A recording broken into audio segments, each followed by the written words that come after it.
Hello बच्चों, let's read this question. The question say that PCl5 is well known but NCl5 is not because. अब इसके regarding यहाँ पर चार statement given है, इन चारों में से करेक्ट को आइडेंटिफाई करना है। तो सबसे पहले समझेंगे बच्चों की कॉन्सेप्ट। की कॉन्सेप्ट होगा प्रॉपर्टीज ऑफ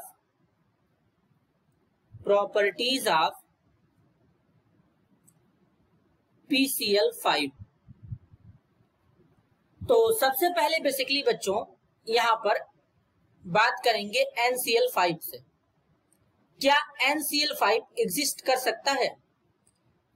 यहां पर बोला भी गया है कि PCl5 एग्जिस्ट करेगा, लेकिन NCl5 जो है वो नोन नहीं है। तो ऐसा क्या रीजन है बच्चों?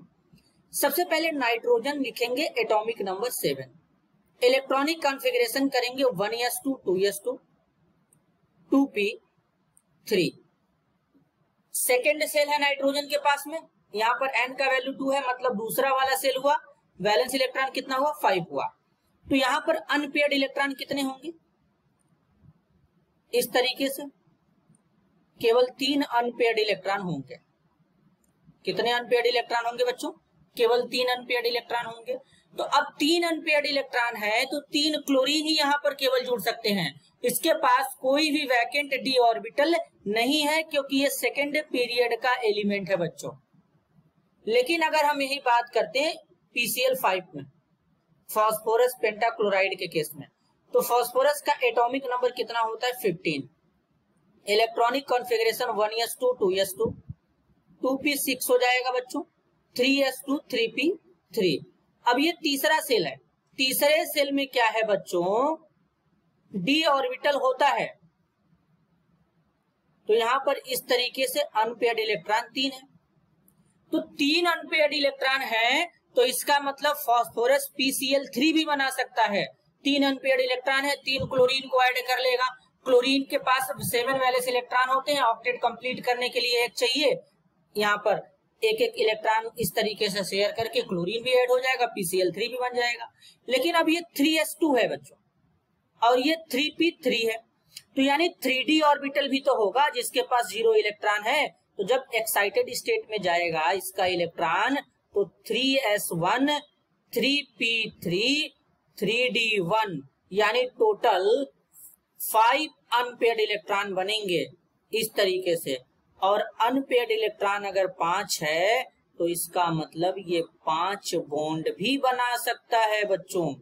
इस तरीके से ये क्या कर सकता है? 5 बॉन्ड भी बना सकता है यहां से।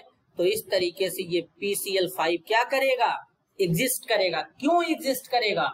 क्योंकि फास्फोरस के पास वैकेंट डी ऑर्बिटल प्रेजेंट होता है, जबकि नाइट्रोजन के पास नहीं होता है बच्चों।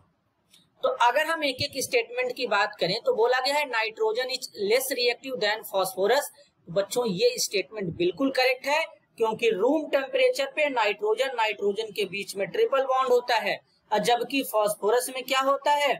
फास्फोरस में इस तरीके से सिंगल बॉन्ड होता है, जिसलिए फास्फोरस का रिएक्टिविटी नाइट्रोजन से ज्यादा हो जाता है, क्योंकि 3 बॉन्ड को तोड़ने के लिए, ब्रेक करने के लिए अमाउंट ऑफ एनर्जी ज्यादा चाहिए। तो स्टेटमेंट तो पहला भी करेक्ट है, लेकिन क्या इस क्वेश्चन के लिए करेक्ट है? नहीं, इस क्वेश्चन के लिए करेक्ट नहीं है। Nitrogen does not have d orbital in its valence shell, ये स्टेटमेंट बी यहाँ पर करेक्ट आंसर होगा। सी में बोला गया है catenation tendency is weaker in nitrogen than phosphorus, बिल्कुल करेक्ट है। नाइट्रोजन में क्या होता है? साइज स्मॉल है, सेकेंड पीरियड एलिमेंट है, कैटिनेशन प्रॉपर्टी नहीं रहेगा, जबकि फास्फोरस के अंदर ये प्रॉपर्टी थोड़ा बहुत पाया जाता है। जबकि इस तरीके से फास्फोरस क्या होते हैं? अपना ऐड होते रहते हैं यहाँ पे इस तरीके से। तो इस तरीके से फास्फोरस क्या करते हैं बच्चों? कैटिनेशन प्रॉपर्टी को शो करते हैं। क्या करते हैं? कैटिनेशन प्रॉपर्टी को फास्फोरस क्या करते हैं? शो करते हैं। तो इस तरीके से ढेर सारे फास्फोरस इसी तरीके से लगते रहते हैं और वो कैटिनेशन प्रॉपर्टी को शो करते हैं।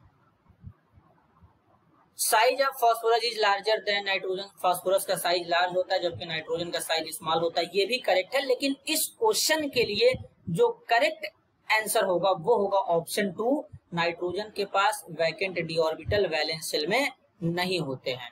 This is your answer. I hope you understood it well. All the best.